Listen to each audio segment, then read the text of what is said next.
We come together this morning under very different circumstances than we did a year ago on Palm Sunday. For the past month, we have experienced life as we have never known it. Our lives have been turned upside down. We're having to cope with a whole new set of rules of how to live.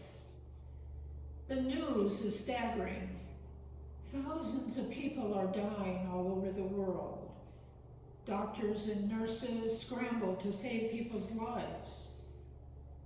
Every day, health experts give us information that we find difficult to understand. Sequestered in our homes, we feel safe, yet we do not go out. Anxiety has become our closest companion. So we come here today, Palm Sunday, as we've never come before. We're not the same people we were a month ago. We know what it means to have part of our lives taken away, to be vulnerable, to be in want. Any other year on Palm Sunday, we might have wanted to skip through Holy Week and go directly to Easter Day because it's too difficult to face the pain of Jesus' death. But that's what we're facing right now, death. And I would suggest that today's message is a message that we all need to hear because today's story is at the heart of our church's faith and at the heart of our faith. That is, that Jesus would die for us. That Jesus would say, "Thy will be done," even though his commitment would lead to his death. That Jesus would have compassion on the crowds, whether they shouted praise or condemnation, whether they welcomed him as a hero or rejected him as a criminal. That Jesus was willing to suffer excruciating pain even though he did nothing to deserve it. Just imagine if you were the only person in the world, Jesus would have done this for you. These words are especially pertinent to us right now, that there is no suffering we can experience that is not known by God.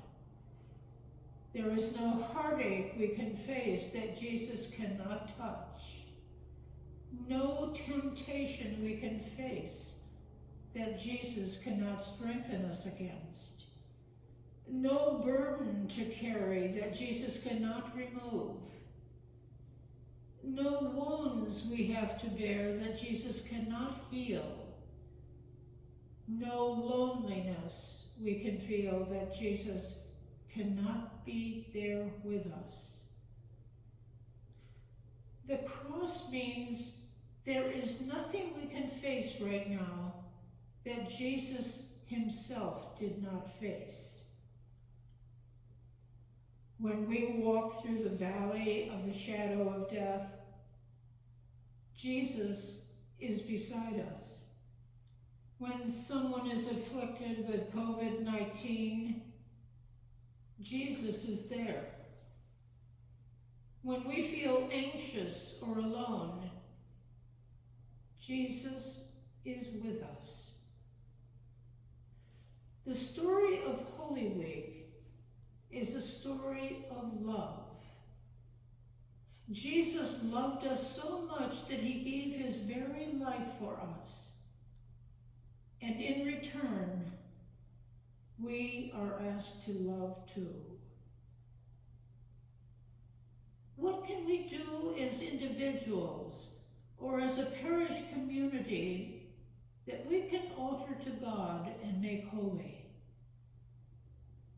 Who are the people who mean the most to you right now? is afraid or lonely? Who is lacking in supplies and can't get out? Who are the ones going without food? Who needs our love?